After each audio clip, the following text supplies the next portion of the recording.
Assalamualaikum warahmatullahi wabarakatuh. Perkenalkan, nama saya Rahman Lubis, NIM 21030606 dari Kode Penahan PTNP. Fakultas Pertanian Universitas Sumatera Utara, dengan dosen pengampu Ibu Tati Jinasari SPTMP. Pada video kali ini saya akan menjawab pertanyaan pada praktikum biokimia. Pertanyaan yang pertama yaitu jelaskan tiga sistem koordinasi pada tubuh. Yang pertama, sistem dapat darah. Larutan dapur atau larutan penyangga adalah larutan yang mengandung campuran asam lemak dan basa kunjungan atau sebaliknya. Secara alami, sistem dapur bikarbonat digunakan untuk mengatur pH darah.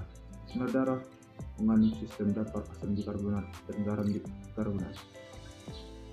Untuk mempertahankan pH darah tetap normal, yaitu 7,4, perlukan perbandingan kadar garam bikarbonat banding kadar asam karbonat 2,1 2:1. Selanjutnya, sistem respirasi. Proses respirasi yaitu tubuh menggunakan oksigen menyingkirkan karbon dioksida serta uap air, melibatkan pemasukan O2 dan pelepasan CO2 di alveoli. Transportasi O2 dari alveoli ke jaringan. Transportasi CO2 dari jaringan ke alveoli ditentukan oleh proses difusi udara, tekanan parsial gas dalam udara, penapasan atau PO2 dan CO2.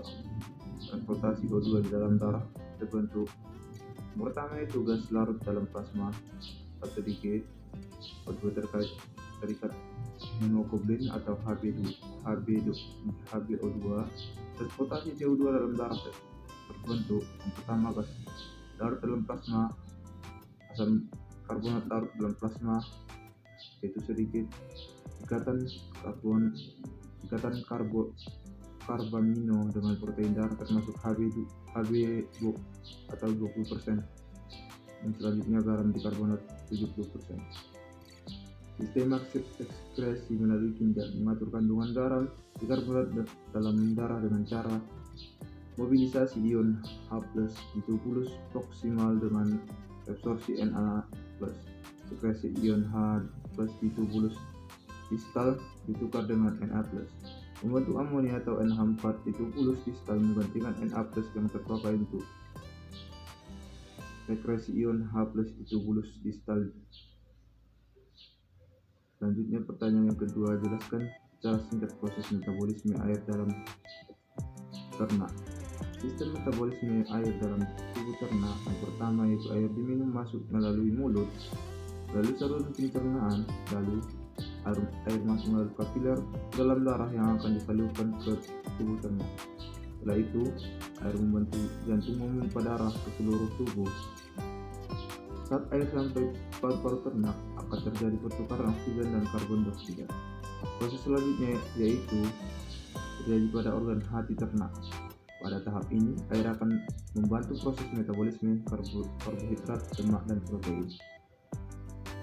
Selanjutnya, proses yang terakhir atau yang kelima yaitu menuju ginjal ternak. Tahap ini air membantu ginjal pada ternak dalam proses penyaringan zat sisa untuk digalaukan bersama air atau urin. Pertanyaan yang ketiga itu jelaskan di manakah asal sumber air pada tubuh ternak. Sumber air untuk ternak berasal dari yang pertama dari air minum. Air yang bersih adalah air yang segar, suhu ruang terbebas dari cemaran bahan berbahaya. Selanjutnya, air terkandung pada makanan seperti pada pelet dan rumput. Air metabolik dalam yang dapat sebagai hasil dari oksidasi makanan dan sintesa dari molekul yang kompleks dalam tubuh. Dan yang keempat, jelaskan cara menghitung air metabolik. Cara menghitung air metabolik yaitu saya contohkan, bila suatu ransum mengandung 10% protein, 20% lemak, dan 55% KH, jumlah air metaboliknya menghasilkan untuk setiap 100 kcal energi metabolik adalah. Pada tabel terdapat zat makanan yang yaitu karbohidrat memiliki air metabolik hasil oksidasi sebesar 60 gram. Rata-rata kalorinya yaitu sebesar 400 kcal dan air metabolik per 100 kcal, energi metabolismenya yaitu sebesar 15. Selanjutnya protein besar air metabolisme hasil oksidasi yaitu sebesar 42 gram. Rata-rata kalori sebesar 400 kal dan air metabolik per 100 kal, energi metabolismenya yaitu sebesar 10,5.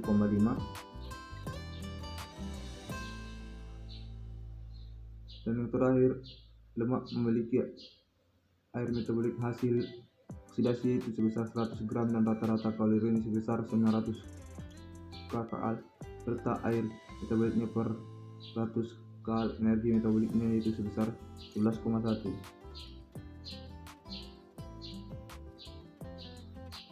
Cara menghitungnya, jika 10 protein, jadinya 10 gram protein itu dikali dengan 4 menghasilkan 40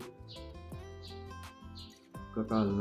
Selanjutnya yaitu 20 gram lemak itu dikali dengan 9, hasilnya itu 180 kilokalori, dan 55 gram karbohidrat itu dikali dengan 4, hasilnya 220 kg kalori.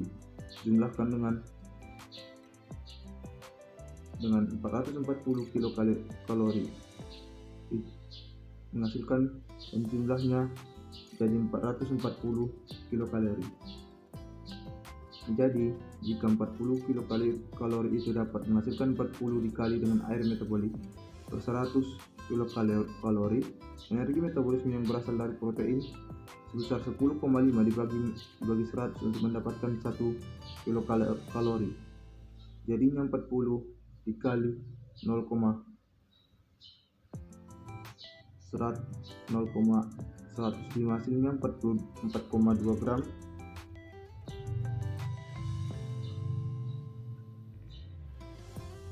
Air metabolik selanjutnya 180 pada lemak itu menghasilkan 180 dikali dengan air metabolik per 100 kilokalori, energi metabolisme pada lemak 111, dimana dibagi dengan 100 untuk mendapatkan 1 kilokalori, jadi 180 dikali dengan 0,111, hasilnya dengan 19,98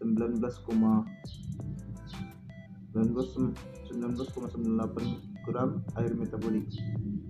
Selanjutnya 220 kilokalori akan dikalikan, yaitu 220 dikali dengan 0,150 kilokalori menghasilkan 33 gram air metabolik. Dan semuanya dijumlahkan menjadi 57,189 air metabolik. Jadi bila energi ransum 1 kilokalori, maka air metabolik yang dihasilkan adalah 57 gram. Untuk 100 kilokalori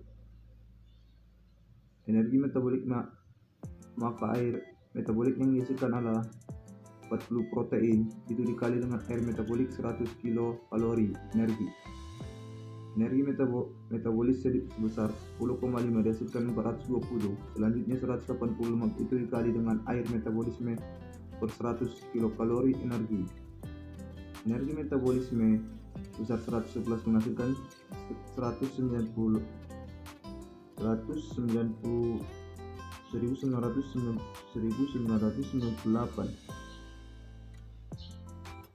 Selanjutnya 220 dikali dengan 15 itu hasilnya menghasilkan 3.300. Jumlahkan menjadi 5.718 gram air metabolik. Jadi 5.718, yaitu dibagi dengan jumlah sebesar 440 menghasilkan 12,9 dalam 100 kilokalori energi metabolisme, atau 159 atau 13 gram air metabolik 100 kilokalori energi metabolik. Pertanyaan selanjutnya yaitu faktor yang mempengaruhi ekskresi dan kebutuhan air. Yang pertama, hilangnya air lewat kulit pada mamalia umumnya akan membantu atau melepas panas untuk mengatur temperatur tubuh. Karena air yang hilang melalui kulit akan meningkat dengan meningkatnya aktivitas fisik dan temperatur lingkungan. Yang kedua, hilangnya air melalui ginjal sebagai air urin. Ini sangat dipengaruhi oleh banyak faktor, bahkan pada kadar protein atau mineral yang tinggi. Meningkatnya hilangnya air melalui kencing, di samping itu meningkatnya mineral natrium dalam tubuh akan banyak air yang akan diabsorpsi sehingga menimbulkan pederma pada otak dan stres. Terlalu banyak cairan yang dalam rongga tubuh. Hasil akhir dari metabolisme protein adalah urea yang merupakan racun bagi saluran kencing. Jadi untuk menceritakannya diperlukan air sampai konsentrasi yang tidak berbahaya. Ketiga, hilangnya air melalui pernapasan hampir 40% pada unggas. Yang selanjutnya, yang terakhir yaitu saluran pencernaan. Untuk pakan pada penyusunan pakan mempunyai pengaruh nyata. Contoh pakan serat mempunyai sifat pencahar yang menyebabkan banyak air yang keluar dari bersamaan dengan keluarnya feses. Ekskresi kotoran sapi lebih basah dari kambing.